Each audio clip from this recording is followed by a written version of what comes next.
Do you need over 100 NPCs with items, stories, and much more?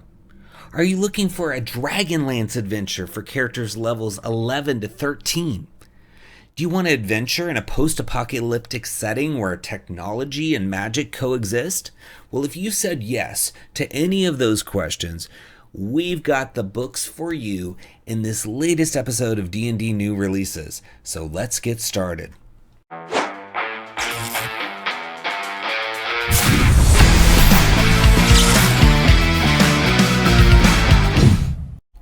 Hi, it's Splinterverse.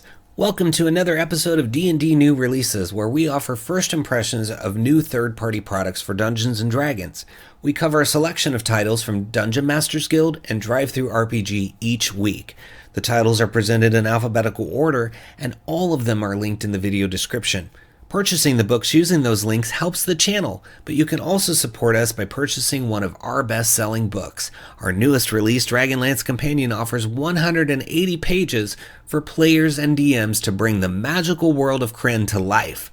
And like many of our books, it's available in hardcover and digital format. Our Swarms of the Multiverse offers over 70 brand new creatures, including their associated swarms, instructions on how to make your own balanced swarms, and lots of bonus materials such as 4 new demi-planes.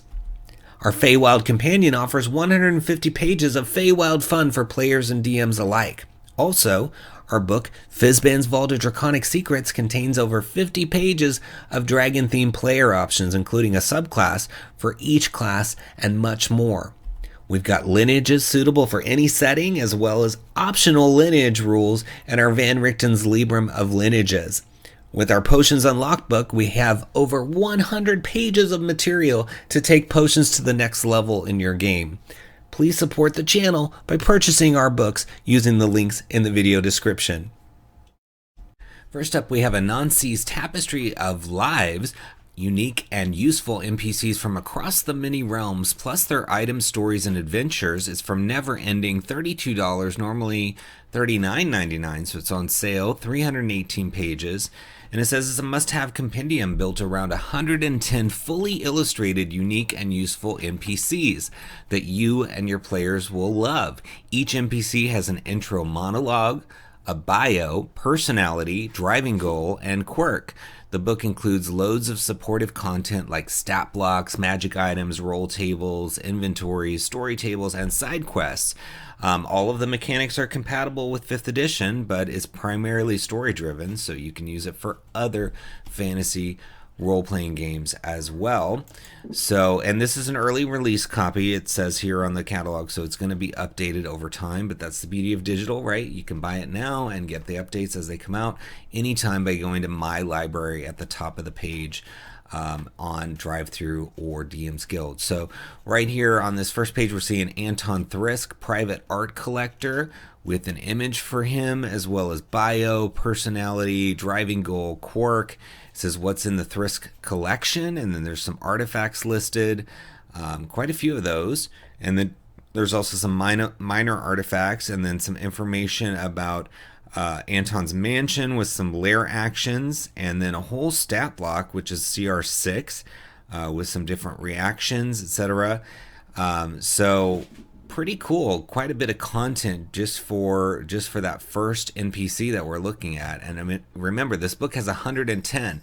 So it looks like 1, 2, 3, 4, 5, 6, 7 pages for that first NPC. So that's quite a bit of information. You can use this NPC, of course, as a villain. You can use this NPC as a quest giver, or just a character in the background in case you need it. You could throw the name out there as being a private art collector that might be interested in some of the loot that your party gets or whatever.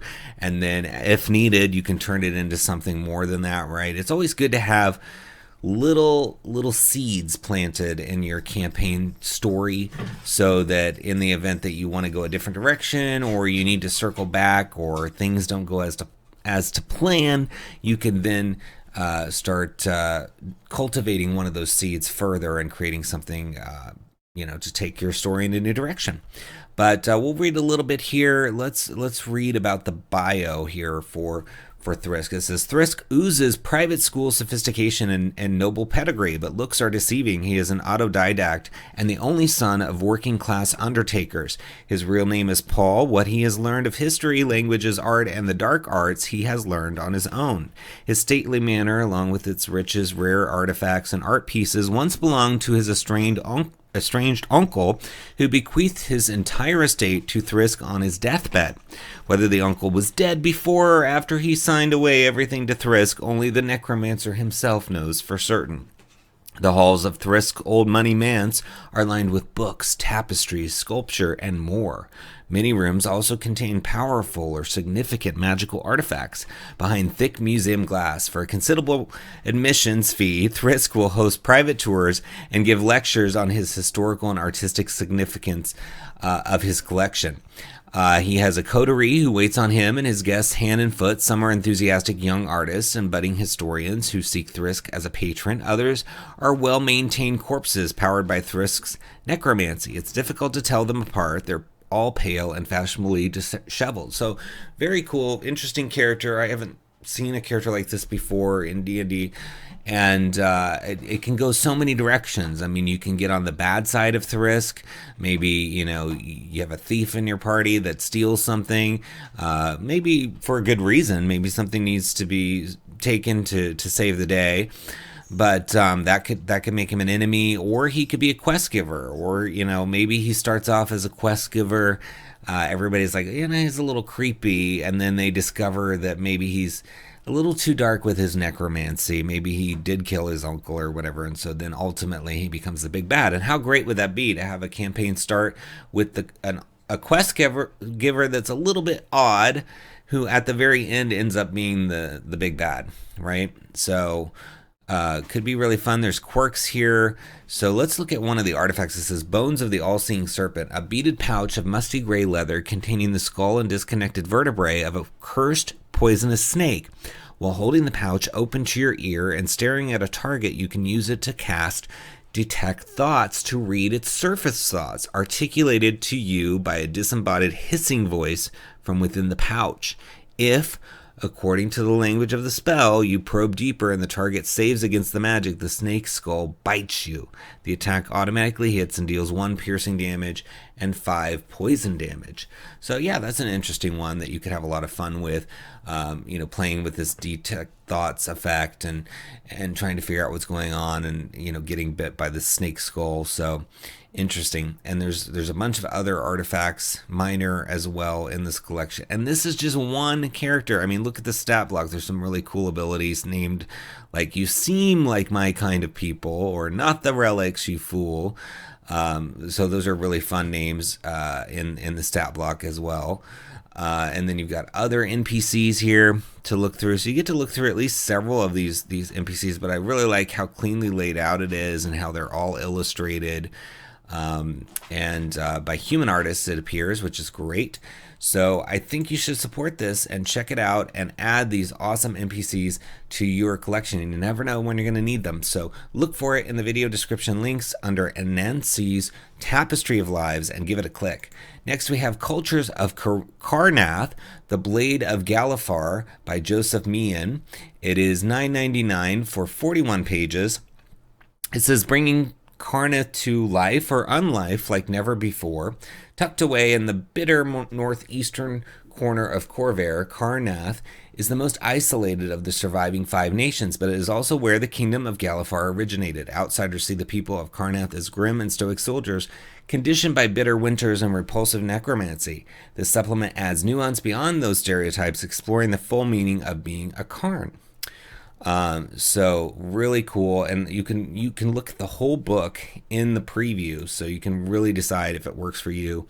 But this, you know, if you like Eberron, you like this setting, or you want to get into it more, even if you just want to be someone who enjoys reading about Eberron, this is going to be a really fun one for you because it's got so much information. You can see history of Karrnath, you've got religion, life there, including art, climate, economy, law, and order, and then a bunch of people that live there, foreign relations, the duchies, so all the different sort of sub-regions, as well are going to get detailed, including history, governance, hallmarks, various people, it looks like, or points of interest, I should say. And it starts right off with history. Says, like much of Khorvaire, Karrnath's ancient history is still the subject of active archaeological investigation. The nation's known history begins with the clash between the 𝙁𝙤𝙀 Empire and the dwarves of Sol Udar, with the goblinoids of 𝙁 proving victorious and claiming all the land west of the Iron Root Mountains. Prior settlements and civilizations are largely unknown, more the subject of rumor and theory than strong historical evidence. Roll on the ancient legends table for options. Some scholars have taken interest in the oral traditions of the Talentan halflings, but few appreciate the accuracy of these nomadic groups' historic knowledge. So you got some rumors here that you can play with as to ancient legends if you want to flesh out, the past, or have something from the past come back to haunt the present, whatever you want to do. So it's kind of cool that they're starting off right away with some legends. The first one is Sion's sound isn't a natural feature, but was carved during the ancient battles between dragons and demons. So that could be an interesting thing to talk about in a tavern, or have an NPC say, "Oh, did you know?" And then blurt that out. And it could lead to nothing, but maybe down the road your party time travels and experiences that, or you get more details and find out that is true or not true, etc. And then it's got the founding. It talks about how everything was founded in this area, Galifar, the kingdom of Galifar, the last war. Then we get into religion. So there's something called the Blood of Vol. It says, historically a French cult, fewer than 1 in 10 Karrnathi citizens were seekers before the last war. State support of the Blood of Vol over the span of 80 years dramatically increased this number, and by the time Murana took the throne as regent in 973, about 5 in 10 Karrnathi citizens identified with the faith. Shocking revelations about horrific practices and the stripping of its official status immediately shook the faith of many, and the population of its practitioners has continued to gradually decline to reach its current levels of about 3 in 10. So the history of this cult is varied. It was state-sponsored at a period of time, and now it seems to be it's like 30% are in this group. So interesting. It's nice that you're getting all this history. That's the beauty of this book, is it's going to give you so much background to play with, and a lot of people really love Eberron and exploring it, and it's just such a fresh setting. But I mean, I'm just scrolling through here showing you how much, even the different races like halflings, humans, elves, plain touched, warforged are all getting detailed here so that you find out more about their backgrounds. And then you've got some fun maps that show the duchies of Karrnath. So really fun. Even some banners in here. I'm just scrolling through since you can see the whole book to give you a look at how nicely laid out it is, and how much there is a good, generous helping of art in here, so that it breaks up the text for you to enjoy. I like this. I think if you're gonna play Eberron now or in the future, or you played it in the past, or you just want a good time reading, a book like this you can almost read like a novel too, just kind of going through and letting the history wash over you. And that could be great, especially for DMs, because you'll absorb a lot of this, and then later, if you decide to play an Eberron campaign, you can draw upon these things that have sort of remained in your mind. So very cool. Check it out. It's under Cultures of Karrnath in the links below. Give it a click. Next, we have Dragonlance, Shadow of the Black Rose. It's from Megan J., James Lauder, Chuck Martinell, Edward Meikle, and Dragonlance Nexus.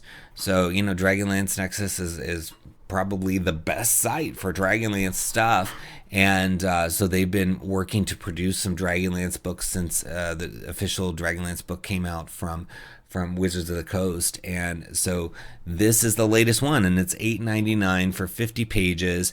And it's basically an adventure for levels 11 to 13. And it says, confront D&D's most iconic Death Knight on his home ground in this epilogue to Dragonlance Shadow of the Dragon Queen. Lord Soth, the Knight of the Black Rose, is raising an armada of undead dragons in the mountains surrounding his burnt and blackened fortress of Dargard Keep. Ansalon will never know peace while his malign influence endures. End his legacy of evil forever in this 50-page original adventure created by the Dragonlance Nexus. So you get a terrifying ascent to the pinnacle of darkness, which is that adventure designed for 11th to 13th level. It can be run as a conclusion to the Dragonlance Shadow of the Dragon Queen or as its own thing. You get 4K digital battle maps. There's 11 of those, including Soth's Ancient Citadel. You get NPCs, 3 new monsters, 7 new magical items, a complete fictional biography of Lord Soth, and a guide to the haunted Solamnic province of Nightland. So very, very cool. And I mean, look at this artwork. It's really beautiful. Helps you visualize some of these characters as you go through this. So Lidara here and Lori Wanwillow. Those are really cool pictures. And then you've got a sampling of some of the interior. You can see there's a map and stat blocks here. So it looks like a CR15, a CR7, and a CR6. So a good assortment there. We're going to take a look at the inside. Unfortunately, the full-size preview is not working at the moment. I'm sure they'll get it fixed soon after we release the video. But for now, we'll look at the interior using the quick preview. So you've got a foreword by James Lowder, which is really cool. Then you've got the introduction, the adventure background. You can see here's Dargard Keep on the map in the upper right there.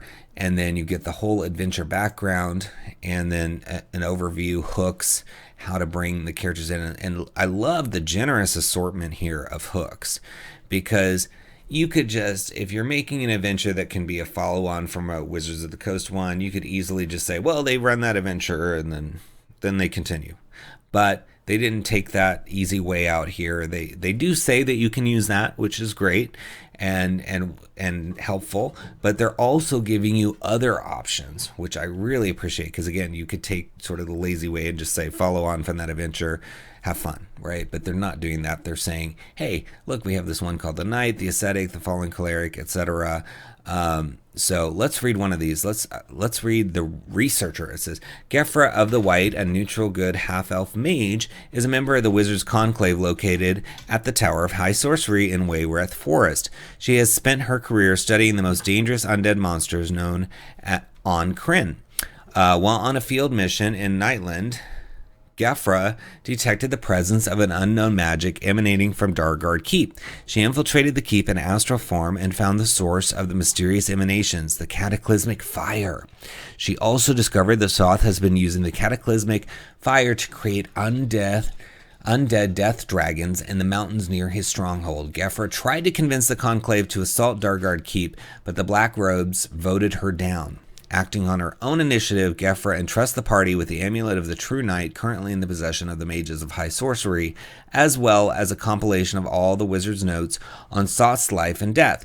She tasks the party with infiltrating Dargard Keep, destroying Soth, and thereby preventing the creation of any more undead horrors. So that's great. That's very developed. Awesome hook that you can use. I love this idea that somebody discovered something while, basically poking around with their magic, and now they've tried to take care of it on their own, but they can't get the support, so then they're turning around and entrusting the party with the idea of saving the day. So really cool, detailed hook. And that was just one. I mean, as I said, there's 4 here, so you can look through that and see if any of them are going to work for you. And you might even be able to take, like, let's say you didn't use the one I just read, right? You could take the concept of that, put it somewhere other than Krynn, right? You could put it in Greyhawk or even Ravenloft, and come up with, there's somebody named Gefra who is into magic and discovers something, goes to a group of other magic folk, and then gets turned down and turns around and asks the party for help, right? So that's what's great about books that are well written like this, is that you can take these pieces and repurpose them so you're getting more value for your money. Yes, of course, you get everything you can use here to either continue Shadow of the Dragon Queen or just have an adventure for characters 11 to 13 in Krynn. But as a bonus, anything that you don't use, you can turn around and repurpose. So everywhere you look should be inspiration, and this book is giving it to you when you buy it. So I love that. Always happy to see extra stuff, and the time. Again, they could have taken the lazy route, but they did not. They really invested the time in giving you all those really detailed options. And I mean, we just read one, and I really loved it. And I love all this art and maps, and of course, Dragonlance. Right? How can you go wrong with Dragonlance? It's such a fun setting. So I hope you check it out. This is only $8.99, so that's a really good price for all this goodness, and it is in the video description links under Dragonlance, Shadow of the Black Rose. Give it a click. Next we have Infernal Cakes, a baker's dozen of arcane and cursed pastries, and its suggested price is $0 on Pay What You Want. So I would recommend paying something to encourage Benjamin Blattberg to continue making fun stuff. It's 19 pages, and it says, are your players getting bored of +1 swords? Do you find it challenging to keep track of which potion spilled when the druid fell out of the tree again? Is the economy of Baldur's Gate suffering inflation from too many magic missile scrolls? If so, get your cupcake carrier ready, because the 9 Hells Bakers have treats for you. In this book, you'll find a baker's dozen magical pastries to delight and bedevil your players. Each entry details a pastry's appearance, effects, and misfires, along with some rumors, particularly cursed variants, adventure hooks, and notable bakers. So fun stuff in here. I always love new magic items and ways of doing magic items, and this sounds like it's a new consumable, which is always awesome. Because it does get tiresome that is always the same kind of thing all the time. So we've got the introduction here. You might be hearing my cats in the background. We have a bunch of kittens at the moment, since our stray cat we adopted was pregnant and we did not know. So apologies, but they're enjoying the Infernal Cakes as well. That might be why they're so rambunctious. Maybe they ate one of these. Anyway, so right off the bat, you've got your introduction, talking about things like abyssal desserts and smooshing. If someone falls while carrying a cake, the cake is ruined, and often so is the day. When a magical cake smooshes, the magic comes out in ways that are just a little bit more cursed than usual. Each dessert entry includes some optional ideas for how that cursed magic might manifest. That's awesome. Abyssal desserts, it says lawful evil excels at baking. Chaos is more about cooking, not so much about following recipes. But despite that, the Lords of Abyss do sometimes dabble in baking, especially desserts. So this book talks more about hell and the devils. You should feel free to have the demons of the abyss making and using these as well. Perhaps some of the more cursed variants herein are created by abyssal kitchens. So right off the bat, you've got insect pie. It says most often found as berry pie with insect designs in the crust. Wait, are those berries? So maybe they're insects instead of berries. It says Hell's Bakers make these cakes for war, and they make them out of various insect, arachnid, crawly parts, from heaps of ant eggs to a single giant scorpion stinger. So the effect when you eat it is eating this pastry will cast insect plague, with 3 notable differences. Rather than summoning locusts, the spell can summon other biting vermin, spiders, insects, centipedes, etc. The spell lasts for 10 rounds rather than the usual 10 minutes, and the vermin show up by crawling out of the eater's mouth. So yeah, that'll be interesting. It says smooshing. A smooshed insect pie summons insects out of the ground, and they attack everything.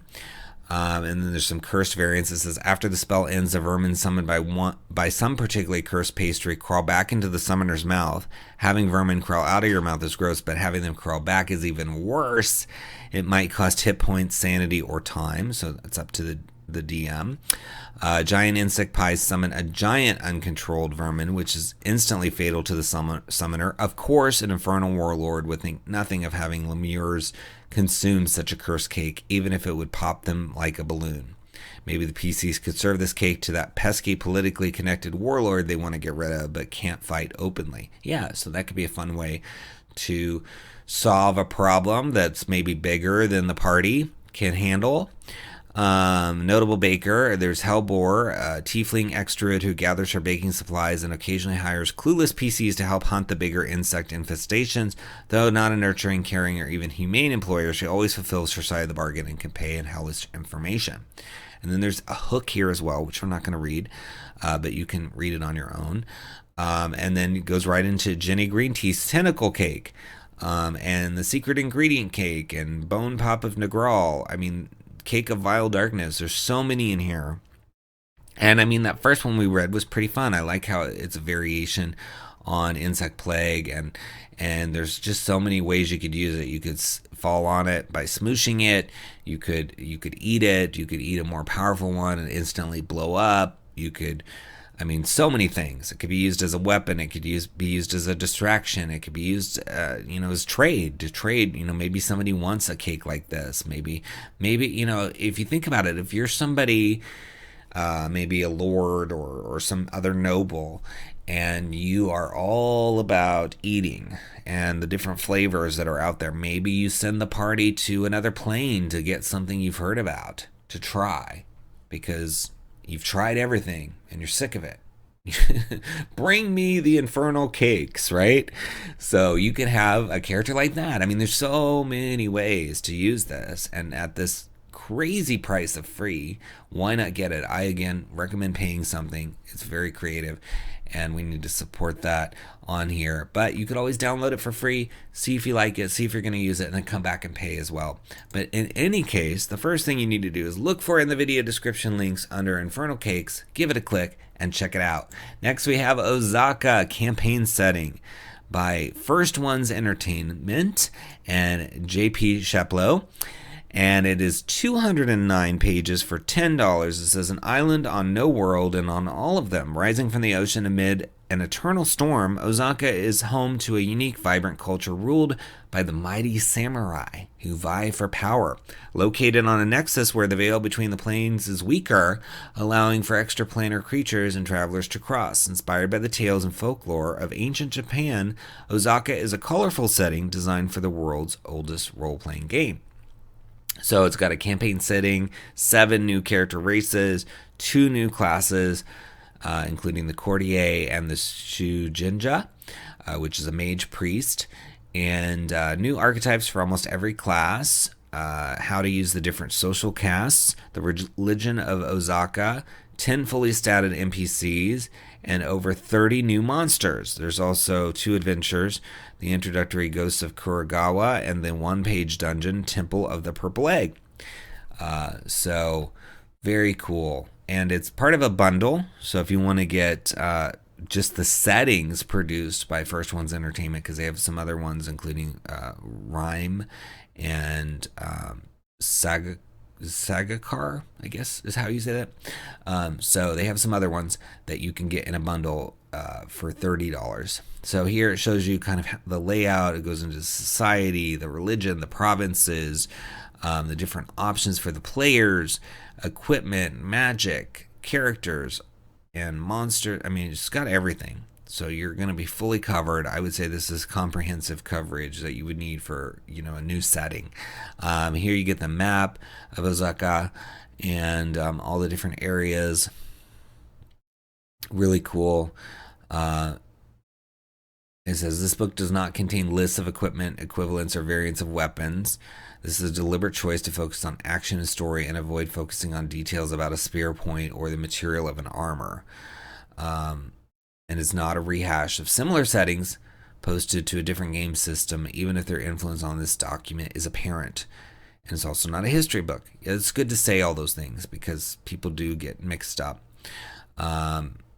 It says, a permanent fog bank covers areas of the endless ocean known for its monsters and odd magical phenomena. The bank is far from most trade routes because of its well-deserved reputation for disappearing ships and treacherous currents. Most of the time, ships that enter the fog simply disappear, never to be seen again. Sometimes, if one is lucky, the fog reveals a lush island. The island, called Ozaka by its people and surrounding waters, exists in a demi-plane about 2,000 miles across. Its blue waters teem with fish, and snow-capped mountains loom over thick, lush forests. From afar, it seems peaceful and idyllic. So it's kind of like Ravenloft, the mists of Ravenloft, how you pass through it, and then you end up in a demi-plane. or another plane, I should say, because Shadowfell's just another plane, not a demiplane. But there are domains of dread, right? So that would kind of be like a demiplane within a plane. But I'm splitting hairs. Anyway, it talks about how it's like ancient Japan, but it's not ancient Japan. So that's important to consider as well. But a lot of people are looking for different places to explore. Some that are culturally flavored, without being offensive. So this looks like it could be a really good option to check out and explore if you want to have samurai or some other things from ancient Japanese or other Asian cultures come together. This could be a setting that you could do that, because remember, with all books and settings, you can pick and choose what you want. That's the beauty of this game. So you could take pieces out of this and combine it with past settings or other settings, or use it as is.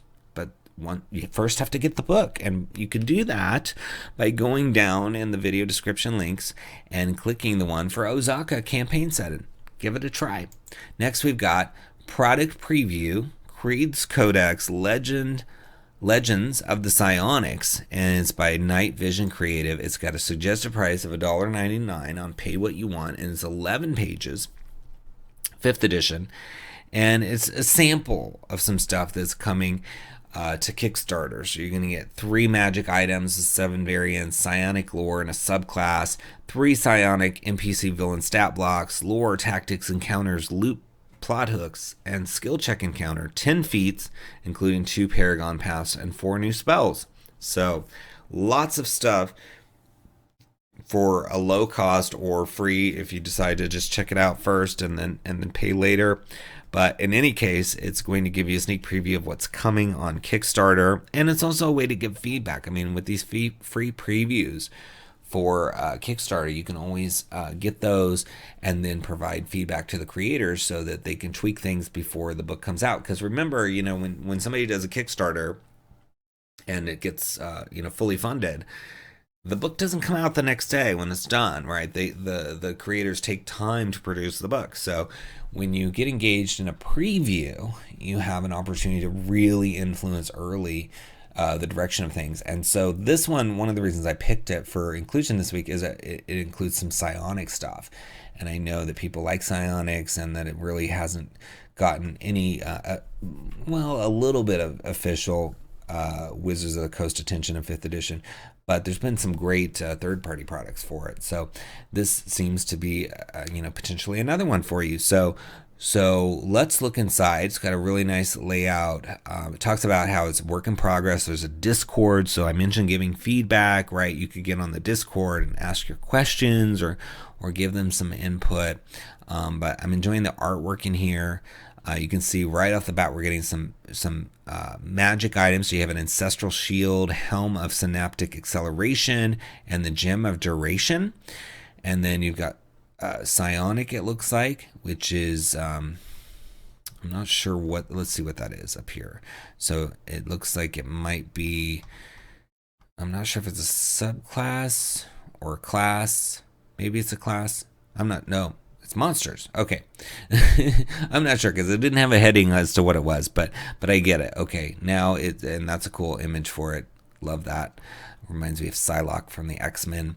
So you've got armaments. It's psionics that push the boundaries of what they can construct with their mind, often find themselves pursuing the armament route, focusing on their unarmored defense. They charge past the minimalist protection to bring about greater enhancements. The different modifications available are known as mind frames and fit into one of these 3 categories. So they have Skirmisher, Vanguard, and Warden. Each armament's appearance is unique to the mind frames they have chosen and their personal preferences. So they're basically like constructing things out of their mind, it sounds like, which is cool. These armaments, and then you've got these different features. So maybe it is a player thing. Okay, yeah, maybe this is like a subclass as well. And then they've got some NPCs. Okay, yeah, I'm just reading poorly today. So it looks like that is a subclass of some kind, or yeah, as near as I can tell, it's a subclass.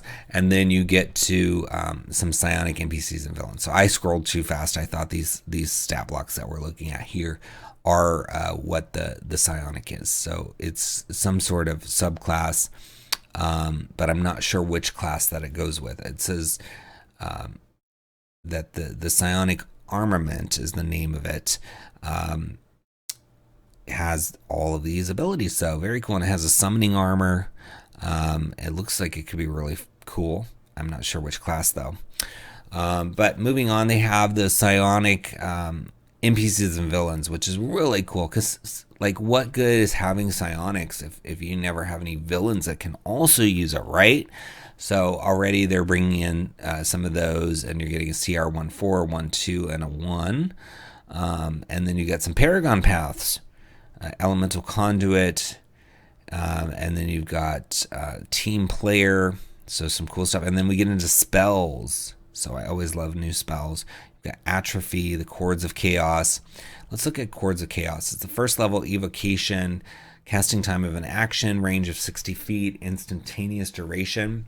You open your mouth and a melodic hymn issues forth. Roll 2d4 and perform the actions in the Chords of Chaos table. Alternatively, you can focus on the specific outcome you desire rather than allowing the magic to use you as a conduit. To do so, decrease the number of dice you roll by 1 and choose the value for each die. You are unable to choose a value of 4 on any die. If you get multiple dice with the same value, apply all instances to the target designated.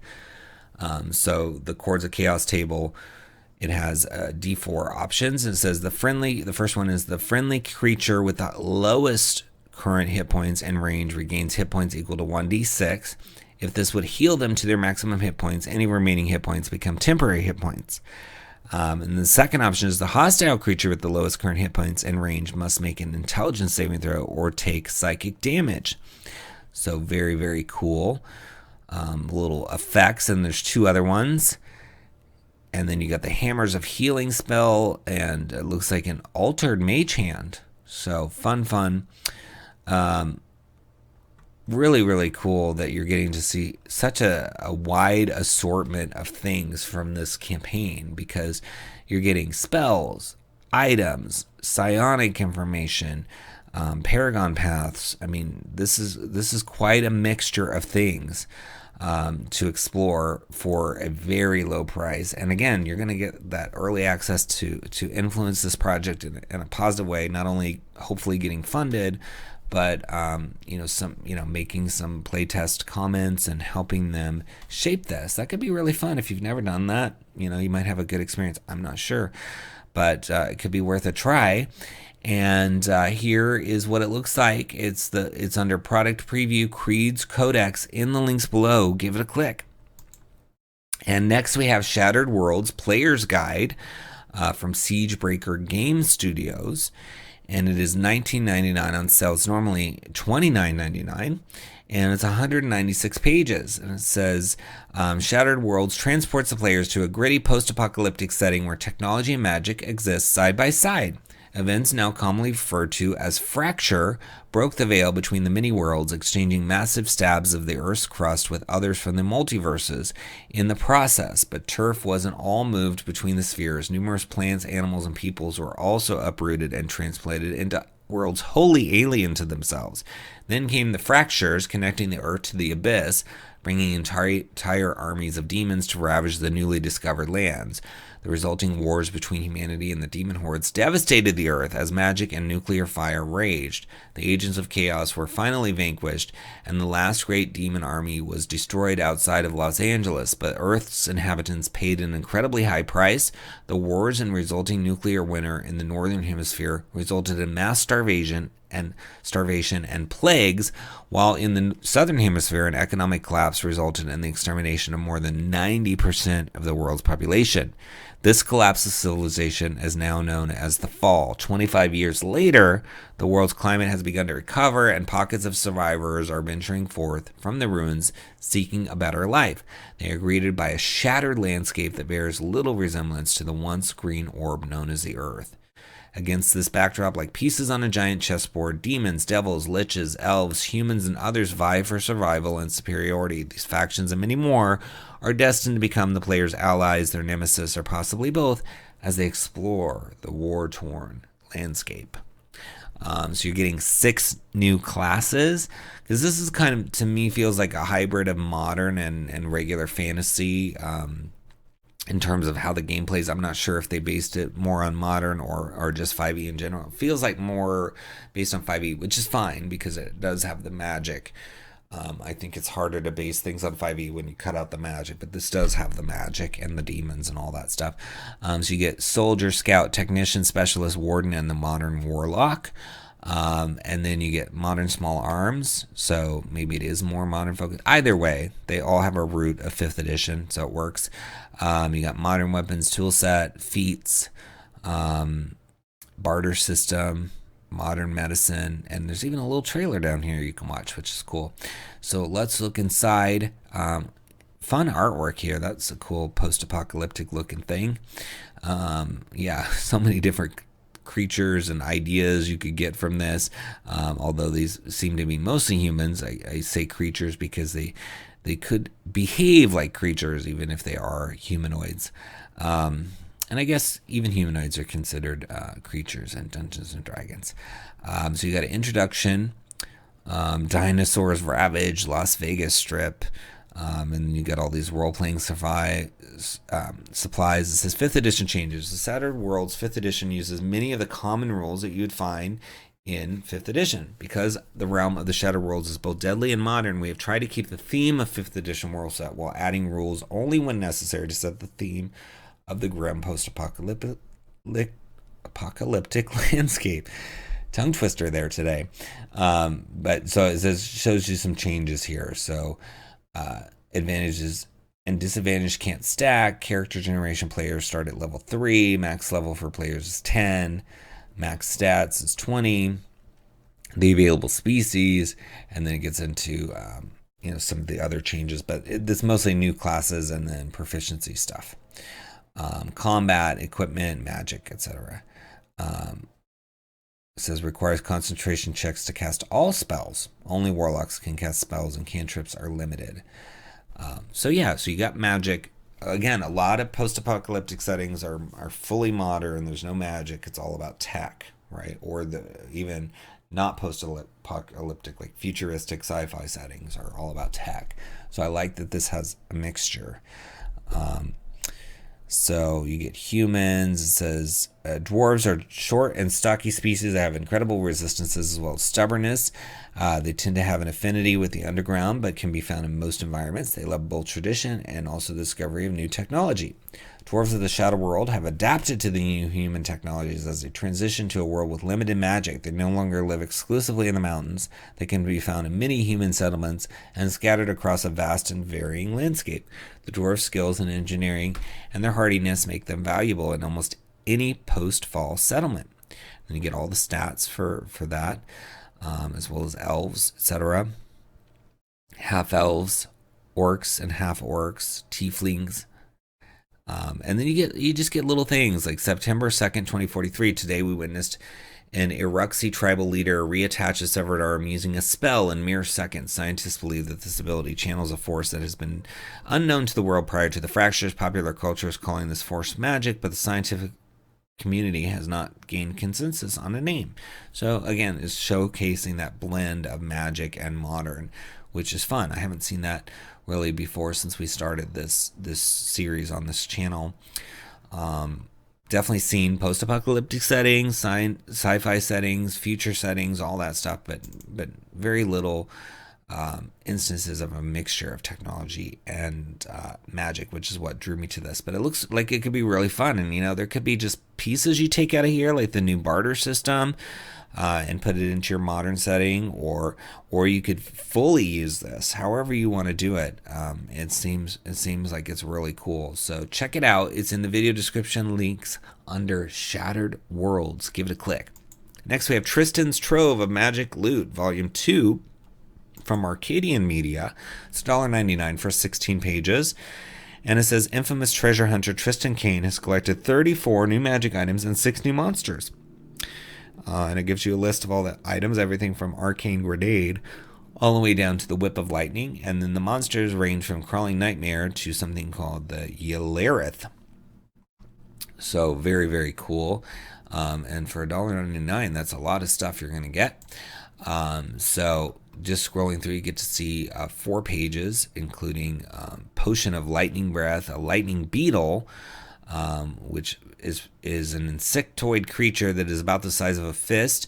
When threatened, the lightning beetle will attempt to intimidate its attacker by flashing its bright light and emitting sparks of electricity. If that doesn't work, it will resort to biting and using its powerful lightning blast to defend itself.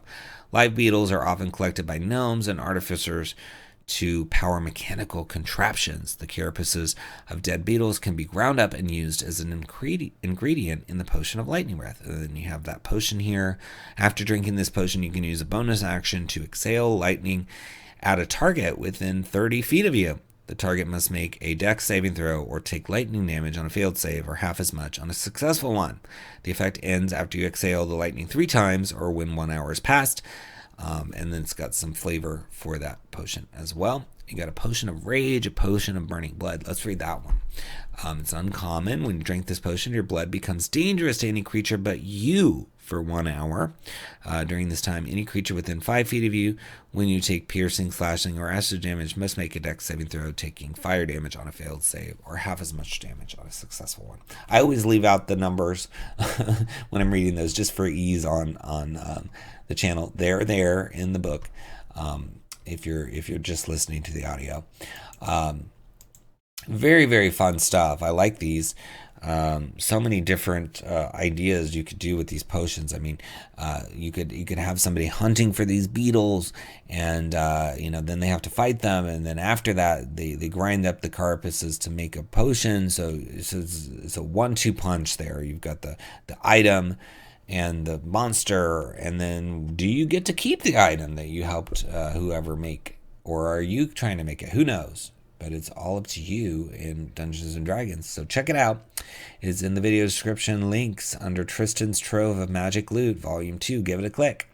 Next, we have The Way of Keeping, New Monastic Traditions from Privateer Press for the Iron Kingdom setting. And it's $1.99 for 9 pages, and it says author Matt Goetz, and it says preserve the holy relics of Morrow with this new monastic tradition for the Way of Keeping. The Order of Keeping is a unique tradition that pledges to preserve the sacred items of the Morrowan faith and protect its priests. Armed with faith and holy blessings, the Order of Keeping is ready to join your games of Iron Kingdom's Requiem.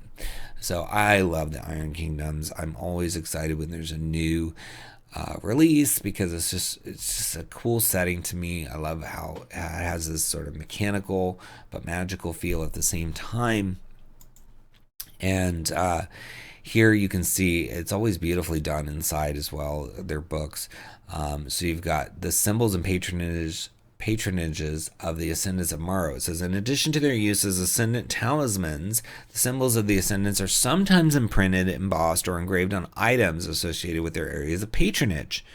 Religious books bear on their spines the symbol of, Angelia, or Corbin's symbol can be found on alchemical formulae. Battlefield hospital tents or rooms set aside to attend the sick or dying bear Sullivan's mark. So all of these ascendants are getting represented. So just looking at Angelia, who is a patron of history, lore, and the written word, it says, wrote the definitive history of Western Eberron up to her time, recovered the lost 𝘎𝙤𝙘𝙤𝙠𝙨, I'm not sure if I'm saying that right, and wrote its definitive notated translation. So yeah, cool backstory, and I love the little sort of tokens they have here, the artwork for those. You can copy paste that out and put it on something for your players, or just zoom in and show it to them, or however you want to do it. But it adds some visualness to your table, which I like. So in the monastic traditions, we're only getting to see part of it because, of course, you don't want to give away the whole book here, but we're getting to see kind of an introduction to it, which is cool. It says, the Way of Keeping. The Order of Keeping's members are devoted to the acquisition and protection of relics of Morrow. The Ascendants and other notable members of the Morrowind Church.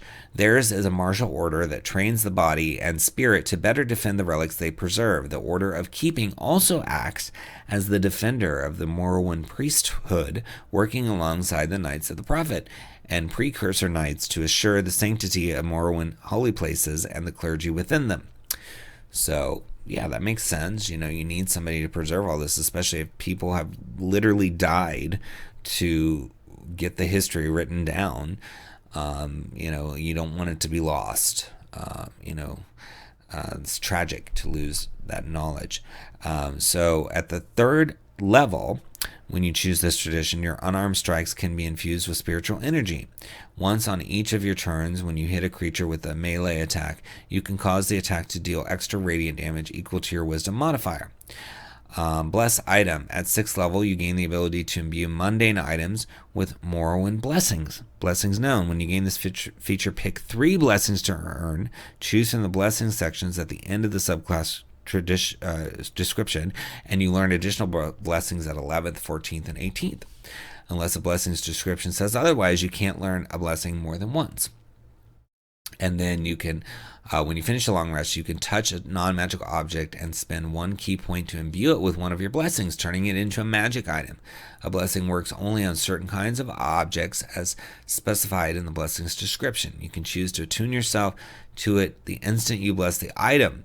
If you decide to attune to the item later, you must do so using the normal process. So that's cool. You're going to be like touching objects, making them magical, and then instantly attuning. That's fun. That's different. I haven't seen that before. And it says your blessing remains on it till the next day. So you have to like pick and choose, right? You can't just bless everything you see, although that would be fun. So you gotta be selective, but that could be really interesting because what does the party have on it at any given time, or are you acquiring things, that you want to bless because you're going to use them. You're going to use this ability on them. So there's all kinds of, I think, roleplay opportunities with this. And it says at 11th level, you have the Keeper of Sacred Relics feature. It says your connection to the holy relics of the Morrowind faith empower you. As a bonus action, you can regain 1 key point for every magic item attuned to you. You can use this ability a number of times equal to your wisdom modifier, minimum of once, and regain all expended uses when you finish a long rest. That's really cool because then you're also encouraged to build up those magic items, right? So really fun, and one of my cats likes it. I don't know if you can hear her meowing in the background, but she wants to play as the Way of the Keeping. So maybe she can be a tabaxi way of keeping or something. I'm not sure, but anyway, it looks really, really fun. And as always, Iron Kingdom stuff from Privateer Press is just very professionally made, and nary a typo in sight. So fun, and I think you should add it to your collection, and you can also enjoy the beautiful art on the cover. So look for it. It's in the video description links under the Way of Keeping. Give it a click. Next we have Wicked Little Delves Volume 1. From Dungeon Age Adventures. It's $4 for 22 pages. It says, these are 3 one-shot dungeon delves. Each delve features 9 rooms or locations full of challenges and interactivity. Each delve has only 1 type of monster, but they are complex, and there are lots of them. So the first one is a new twist on the classic Spiders in the Cellar adventure. The second one is a prison full of attack dogs. And the third is an abandoned cult lair full of pirate treasure and killer crabs.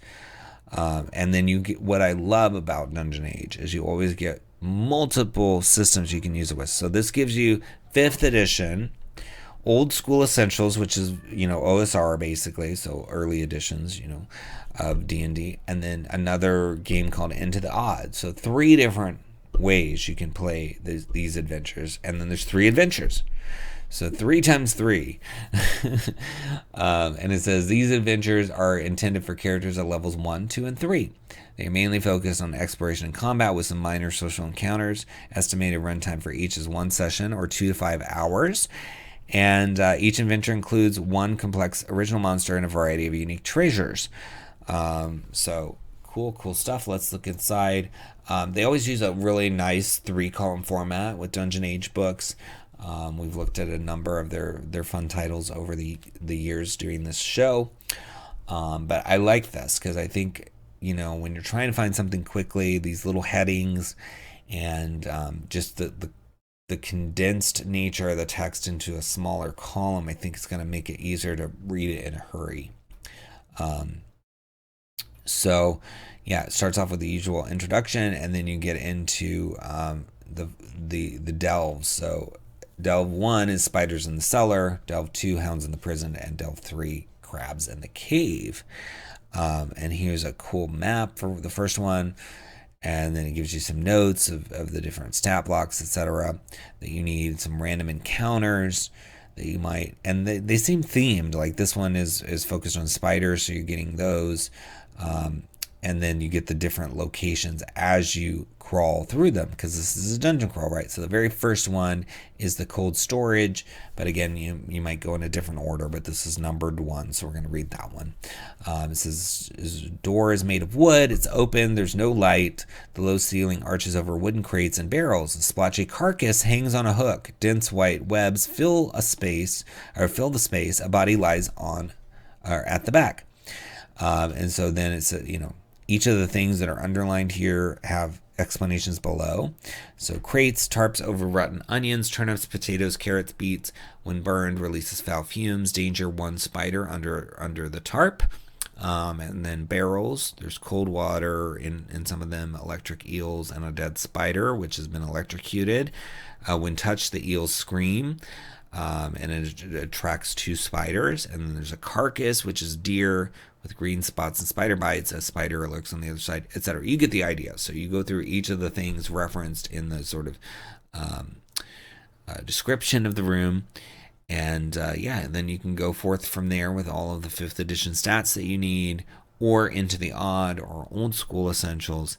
And it proceeds that way with all of these rooms that we're seeing on this map fleshed out, so that you don't have to prep anything unless you want to weave some other story into this, or connect all 3 of the delves or whatever. Then you might want to add some stuff, but for the most part, everything you need is right here in this easy to use, very well organized 3-column format as usual, and just the beautiful benefit of 3 separate systems. You never know what the future holds. You may switch to old school essentials or into the odd or return to 5th edition if you're not playing it now. And so buying a book for $4 that gives you 3 adventures, so that's just over like $1 for each adventure, so like $1.33 per adventure, and all these options to play other editions. I mean, it's really, really cool.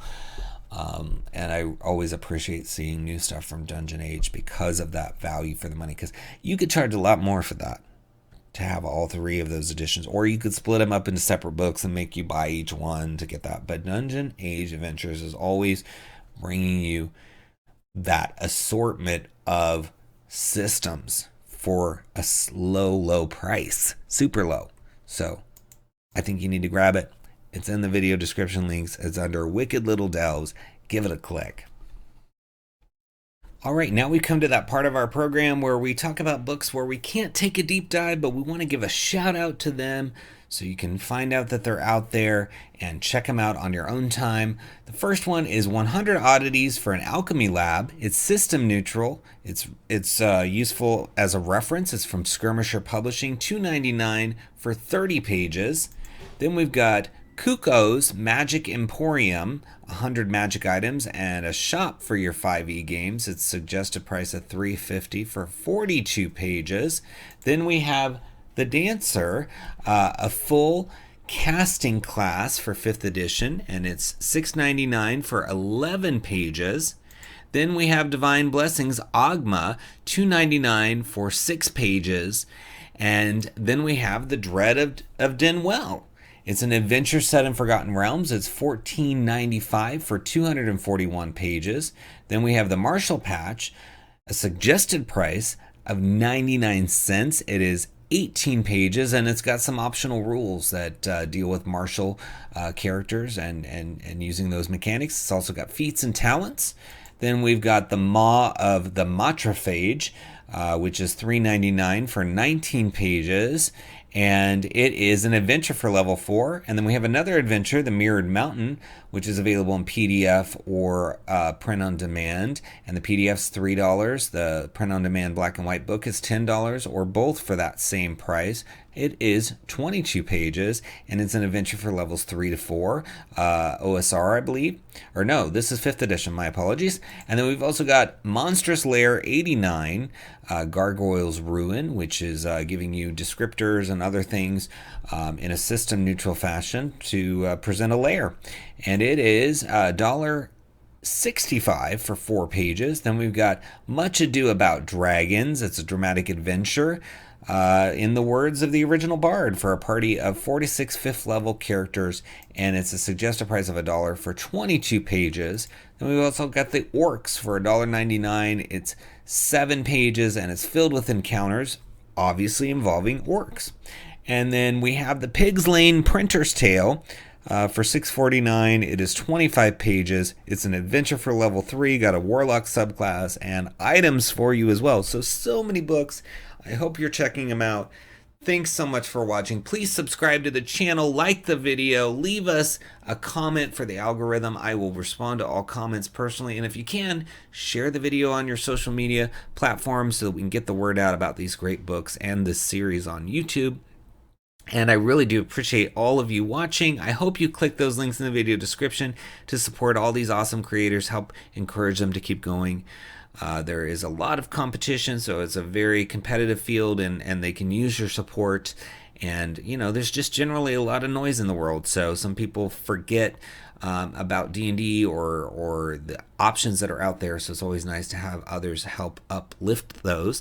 And if you click any of the links and make any kind of purchase after you do, you're going to help the channel through a small affiliate fee. So we love it when you do your shopping with us. If you bookmark one of our links and then use that to go shopping, it really helps. So that would be great. And if you want to take it even further, we have 7 books we've released since we've been in business, and those are listed in the video description as well, including our Mithril best-selling Feywild Companion and our Platinum best-selling Dragonlance Companion. And you've got to stay tuned because we have a 2-book Kickstarter coming later this year, which is a campaign setting and an adventure, and we can't wait to share the details of that with you. You're going to be very surprised at its magical, fun goodness. That's all I can say right now. I want to say a lot more, but that's all I can say right now. So anyway, I hope you stay tuned for that by following us everywhere at Splinterverse on Instagram, Facebook, Twitter, you name it. We're at Splinterverse, so look for us. And I really appreciate watching. And until next time, happy adventuring.